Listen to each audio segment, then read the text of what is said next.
Here on the South African coast, some proud new parents are on their morning commute.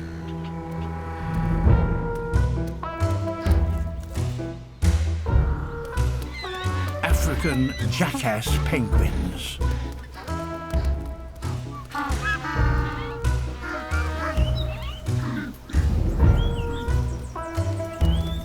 They have set up home right alongside us.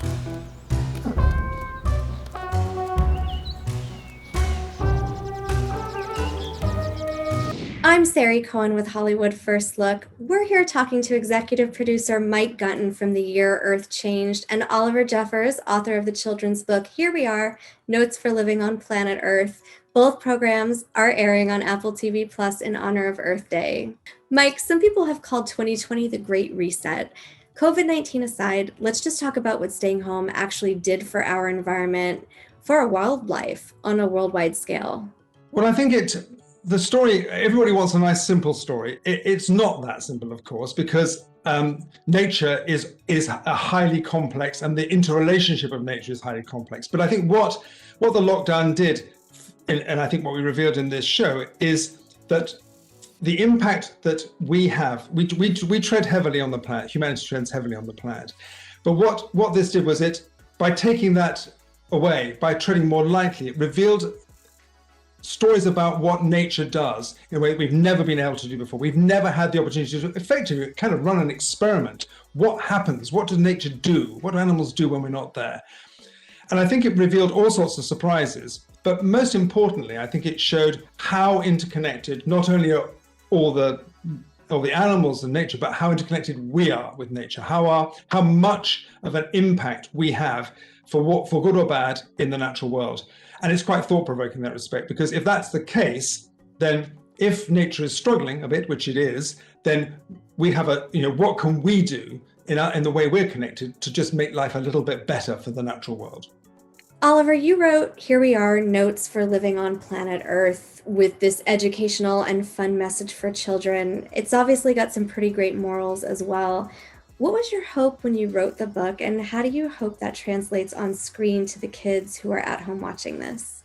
Whenever I wrote the book, I didn't actually know I was writing a book. I was really writing a letter for my son, because I would walk around with him when he was only a couple of months old. And I realized that, I suppose, being a good host and being Irish, we just talk all the time, that I would be saying these things, explaining things that he would see, and just sort of the profound, simple truth in a lot of these things that I was saying were kind of catching me off guard. And I felt that it would be good to teach him what these core basic principles, what it means to be a human alive on Earth in the 21st century really are. And as I was doing them, I thought maybe other people would benefit from that.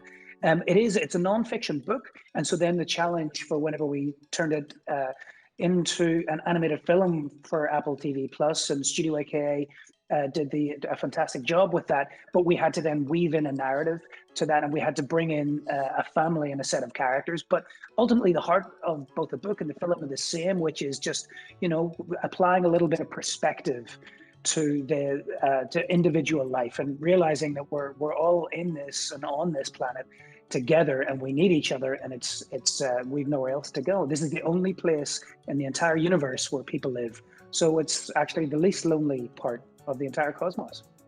You both have some incredible talent attached to your projects. Oliver, you've got Meryl Streep narrating, Jacob Tremblay plays the precocious 7-year-old, you've got Chris O'Dowd and Ruth Negga as his parents. Tell me what it was like getting this team on board. Well, that was terrific. I can't take credit for anybody other than Chris O'Dowd, who I know. So I pinged him a text, and he goes, yeah, sure. But the Apple, I needed them for the rest. But it was, any project where you have the voice of Mother Earth and Meryl Streep agrees to do it, you're on to something good there. Mike, certainly Sir David Attenborough narrating The Year Earth Changed is poetically appropriate. How do you think just hearing his voice tell this story is going to affect viewers?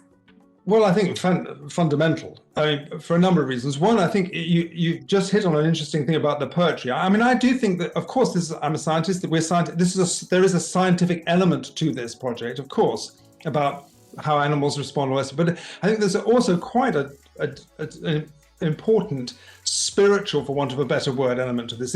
We are talking about communing with this sort of concept of Mother Earth.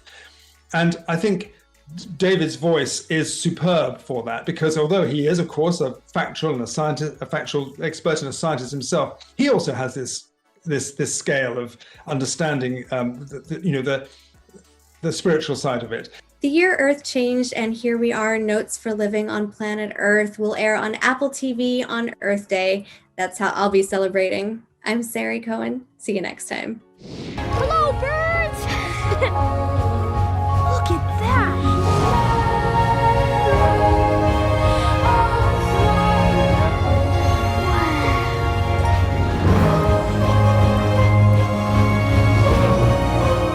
There is so much more for you to learn about planet Earth. Make sure you look after it, as it's all we've got. For the first time in his life, he's speechless. Remind myself when I'm in